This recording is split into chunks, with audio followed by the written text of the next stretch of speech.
نظر جھکی ہو شرم گاہ محفوظ ہو۔ حضرت امام باقر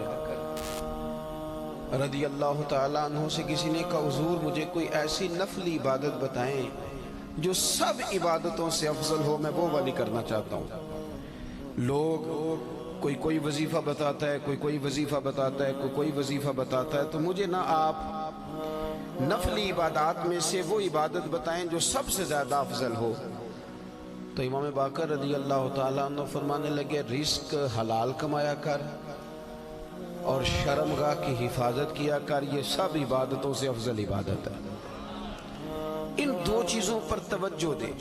پتہ کیا ہوتا ہے کہ انسان جب کسی چیز کو دیکھتا ہے نا، یہ جو حکم دیا گیا نا نظریں جھکا کے رکھو، جب انسان کسی چیز کو دیکھ لیتا ہے اور پھر اسے بھا جاتی ہے، پھر اس کے لیے انسان کا ذہن، دل، طبیعت منصوبہ سازی کرتی ہے۔ مجھے کوئی چیز اچھی لگ گئی، کوئی پہننے کی گھڑی اچھی لگ گئی، اب وہ سب سے پہلے میری نظر نے دیکھی ہے، میری نظر اس پہ ٹکی ہے، تو اب میں کوشش کروں گا، پوچھوں گا کتنے کی ہے، پھر میں کوشش کروں گا کہ اتنے پیسے جمع ہو جائے تاکہ میں حاصل کر سکوں۔ میرا سارا ذہن، میری صلاحیتیں کوشش کریں گی کہ وہ گھڑی حاصل کر لی جائے۔ ہمیں یہ جو حکم دیا گیا تھا نا کہ بد نظری سے بچو، اور بد نظری سے مراد صرف عورت کو دیکھنا ہی بد نظری نہیں۔ علماء سے مسئلہ پوچھ لیجئے گا، بے ریش خوبصورت لڑکا اس ذہن میں بہت سے وسوسے شیطان پیدا کر دیتا ہے۔ پھر اسی طرح کا حکم بے ریش لڑکوں کے لیے، خوبصورت اور بغیر داڑھی کے وہ لڑکے، وہ نوجوان، ان کے لیے بھی ہمارے علماء نے یہی مسئلہ بیان فرمایا کہ ایسے لوگوں پر بھی اگر کوئی شخص اس لیے نظر ڈالتا ہے کہ اس کی نظر میلی ہے، تو اسی حکم کے اندر آئے گا کہ اس نے بد نظری کی۔ نبی رحمت صلی اللہ تعالیٰ علیہ وسلم نے نا اس کے سد باب کے طور پر، آپ مہربانی فرمائیں جی یہ کیمرے شیمرے، یہ ویڈیوز، یہ اسی کو سارا کچھ نہ سمجھ لیں، یہ مائک چلنا چاہیے اور لائٹ آن رہنی چاہیے، اس کے علاوہ باقی سارے کام ہوتے رہتے ہیں۔ اللہ تعالیٰ آپ کو خوش رکھے اور میری بات پر آپ توجہ دیں۔ دوستو،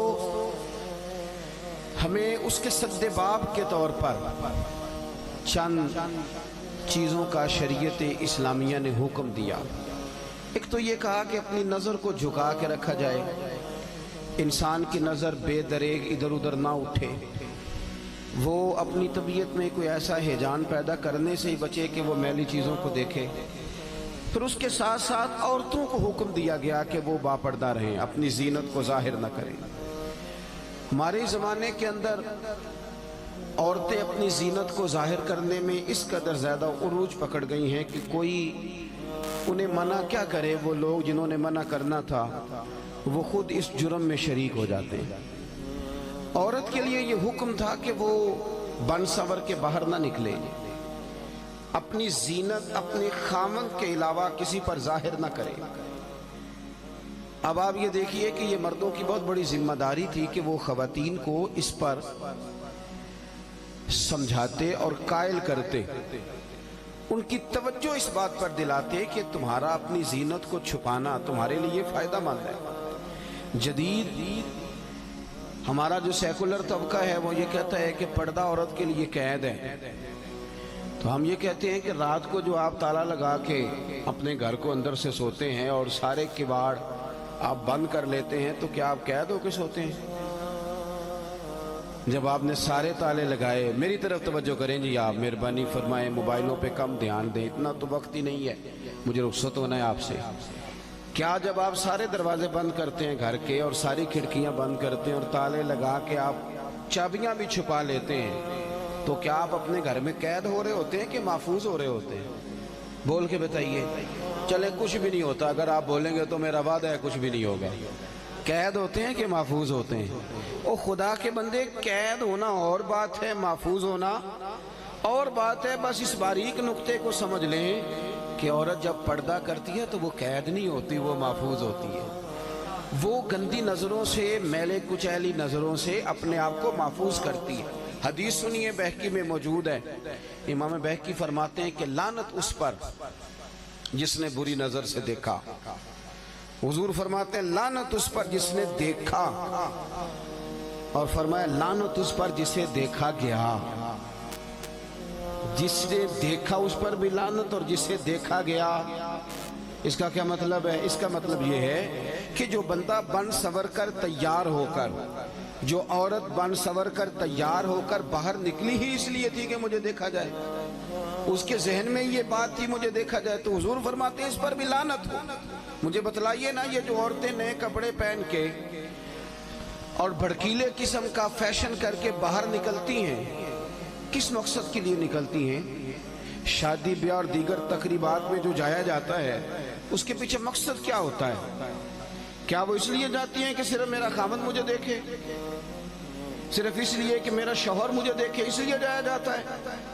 उसका मकसूद क्या है? और फिर जो आकर के तबसरे किए जाते हैं कि फलां ने मेरे आज कपड़े को देखा, मेरे डिजाइन को देखा तो वो देखती रह गई, इसका माना क्या है? कुछ जगह तो ऐसी हैं ना मेरे भाई, जहां हम गैर मुहतात होते हैं तो हालात खराब होते हैं। इको जरा कम करेंगे। कुछ जगह तो ऐसी हैं जहां हम पहले खुद कोई ऐसी चिंगारी जलाते हैं कि जिससे फिर लावा पकता है और हालात खराब होते हैं। तो पर्दे का जो खास हुक्म था, पर्दे के ताल्लुक से जो खास चीजें थी, मुझे आप क्या लेने दें, आज आप क्या लेने दें कि वो पाबंदी दीनदार लोग भी नहीं कर सके। उन्होंने भी तवज्जो नहीं की, उन्होंने भी ख्याल नहीं किया। मसलन एक इस्लामिक प्रोग्राम चल रहा है और दीनी सवाल और जवाब हो रहे हैं और मुफ्ती साहब ने और अल्लामा साहब ने और फलाने साहब ने बताने, तो वो कोई लड़का भी पूछ सकता था उस प्रोग्राम में लड़की का क्या काम था? उसको एज ए स्पेशल बिठा के उससे सवाल जवाब करना माना क्या है? समझ नहीं आती बात की, मतलब क्या है इस बात का भाई? और भी लोग दलील के तौर पर पेश करते हैं, जी फलाने साहब भी बैठते हैं।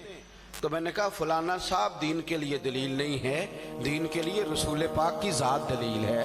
नबी करीम सल्लल्लाहु ताला अलैहि वसल्लम ने जहाँ हद फासिल कायम कर दी है, वहां उस हद को कोई भी तोड़े, वो मैं भी तोड़ूं तो गलत हो, कोई भी तोड़े, इसलिए कि मेयार हुजूर की जात। पिराने उजाम का सिलसिला है, पिराने तरीकत का, तो अल्लाह खैर फरमाए, उनका भी अलग माहौल है। वो साहिबाने तरीकत भी कहते हैं कि बेटियां होती हैं जी, मुरीदनियां बेटियां होती हैं।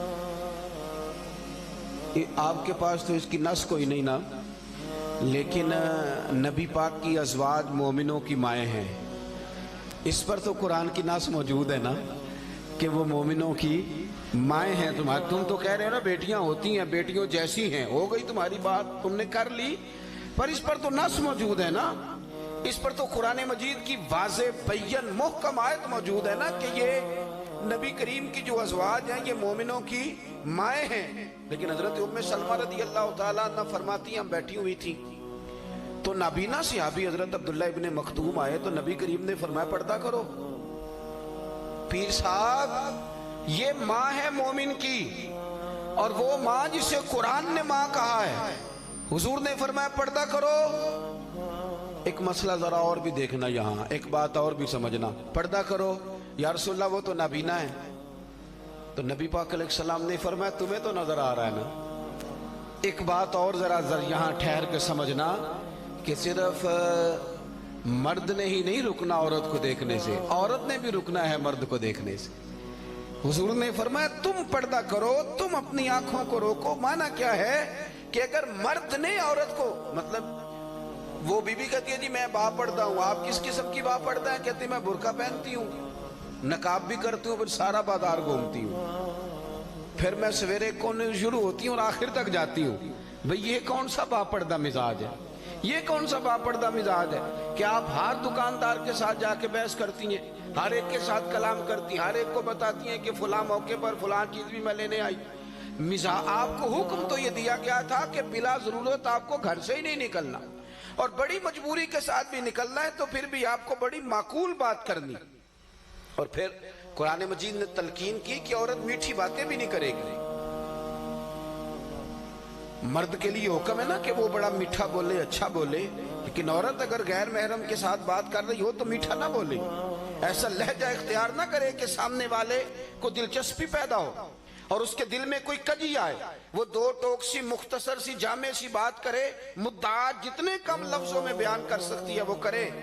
کیا کروں، میری سوسائٹی کے